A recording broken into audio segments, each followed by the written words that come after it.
मित्रों नमस्कार। Parameter of law के इस चैनल में मैं आपका मित्र रिटायर्ड जज अशोक शर्मा आपका हार्टली वेलकम करता हूं। आज मैं मिस्टेक ऑफ फैक्ट और मिस्टेक ऑफ लॉ जो आईपीसी की धारा 76 से 77, 78, 79 में दिए गए इन प्रावधानों को बताता हूं। मिस्टेक ऑफ फैक्ट विधि की दृष्टि में क्षम्य है, एक्सक्यूजेबल है यानी क्षमा योग्य है, जबकि विधि की भूल क्षम्य नहीं है। मतलब लॉ जानना ही चाहिए हर व्यक्ति को। Ignorance of law is no excuse. ये जैसा कहा गया है कि कानून की अनभिज्ञता या कानून का नहीं जानना क्षमा योग्य नहीं है। इंडियन पीनल कोड या भारतीय दंड संहिता 1860 की धारा 76 में ये प्रावधान दिया गया है कि act done by person bound और by mistake of fact believing himself to bound by law, अर्थात विधि द्वारा जो भी व्यक्ति आबद्ध है वो या तथ्य की भूल के कारण अपने आप को विधि द्वारा आबद्ध होने का विश्वास करने वाले व्यक्ति द्वारा अगर ऐसा कोई कार्य किया जाता है तो मिस्टेक ऑफ फैक्ट को क्षमा किया जा सकता है, लेकिन मिस्टेक ऑफ लॉ को कोई व्यक्ति ये बहाना बनाकर के मुझे कानून की जानकारी नहीं थी उसे क्षमा नहीं किया जा सकता है। तथ्य की भूल ना कि विधि की भूल के कारण सद्भावना पूर्वक भी अगर वो ऐसा करता है तो विधि की भूल क्षम्य योग्य नहीं है। उदाहरण के तौर पर विधि द्वारा प्राधिकृत या समादेशों के अधीन कोई वरिष्ठ ऑफिसर के आदेश से का भीड़ पर गोली चलाता है। का ने कोई ऑफेंस नहीं किया। ये साधारण अपवाद हैं जो अध्याय 4 में आईपीसी के में दिए गए। दूसरा उदाहरण समझें तो न्यायालय का ऑफिसर का मां को गिरफ्तार करने के लिए उस न्यायालय द्वारा कोई उसे ऑर्डर दिया गया है और सम्यक विश्वास और जांच के पश्चात कि यह मां है वो उसे गिरफ्तार कर लेता है, तो का ने कोई अपराध नहीं किया है। इसी तरह उदाहरण के तौर पर धारा 77 ये कहती है इंडियन पीनल कोड की, न्यायिकता यानी जुडिशियली कार्य करते हुए न्यायाधीश का कोई कार्य कोई भी बात तब अपराध नहीं है जब वह न्यायिकता यानी जुडिशियली एक्ट करते हुए और न्यायाधीश द्वारा ऐसी शक्ति का प्रयोग करते हुए जो या जिसके बारे में उसे ये गुड फेथ में विश्वास है कि वो विधि द्वारा आबद्ध है, उस कार्य को करने के लिए अधिकृत है।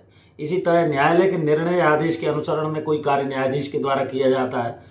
कोई भी बात जो न्यायालय के निर्णय या आदेश के अनुसरण में वो करता है और उसे यह विश्वास है कि उस निर्णय या आदेश के प्रवृत्त रहते हुए वो ऑफेंस नहीं है, तो उस न्यायालय को ऐसे निर्णय या आदेश की चाहे देने की अधिकारता हो या ना हो, परंतु यह तब जब वह कार्य करने वाला व्यक्ति गुड फेथ में ऐसा करता है। तो गुड फेथ यानी सद्भावना पूर्वक विस्तृत व्याख्या है, चाहे उसे अधिकारता हो या ना हो। ये भी एक्सक्यूजेबल है, क्षमा योग्य तब है जब वो जुडिशियली काम करता है। विधि द्वारा न्यायान्वित या तथ्य की भूल से अपने को विधि द्वारा न्यायान्वित होने का विश्वास करने वाले व्यक्ति द्वारा 79 है। कोई भी बात ऑफेंस नहीं जो ऐसे व्यक्ति द्वारा की जाए जो विधि द्वारा न्यायान्वित हो या तथ्य की भूल के कारण, ना कि विधि की भूल। अर्थात कुल मिलाकर ये कहने का अभिप्राय है कि तथ्य की भूल क्षमा योग्य हो सकती है लेकिन विधि की भूल क्षमा योग्य नहीं है। तो हमने ये जाना इस कानून के बारे में कि मिस्टेक ऑफ फैक्ट एक्सक्यूजेबल है, क्षम्य योग्य है, जबकि मिस्टेक ऑफ लॉ एक्सक्यूजेबल नहीं है। ये हम नहीं कह सकते कि कानून हमको नहीं मालूम। कानून जानिए। ये आईपीसी के जनरल एक्सेप्शन अध्याय 4 में आता है और 76 से 79 और आगे के भी कुछ प्रोविजन है।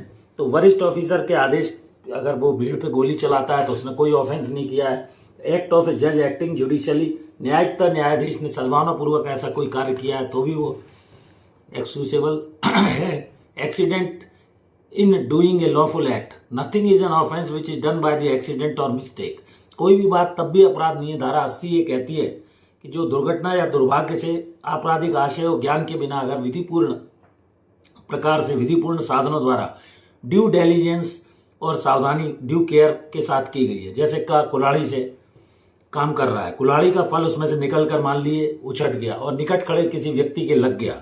यदि का की ओर से उचित सावधानी का कोई अभाव नहीं था यानी उचित सावधानी उसने बरती थी तो उसका यह कार्य माफी योग्य है और अपराध नहीं है। इस तरह मैंने आपको मिस्टेक ऑफ फैक्ट और मिस्टेक ऑफ लॉ के बारे में बताया। सेक्शन 76 से इसके प्रोविजन आईपीसी में भारतीय दंड विधान में दिए गए हैं। कुल मिलाकर ये समझ लीजिए कि तथ्य की भूल क्षम्य हो सकती है लेकिन विधि की भूल क्षमा योग्य नहीं है। वीडियो मित्रों कैसा लगा? अगर वीडियो अच्छा लगा हो, चैनल पर आप अभी तक नए हैं और चैनल सब्सक्राइब नहीं किया, कृपया चैनल सब्सक्राइब करें। 20,500 मेरे सब्सक्राइबर हो चुके हैं। मैं आपका हृदय से आभारी हूँ।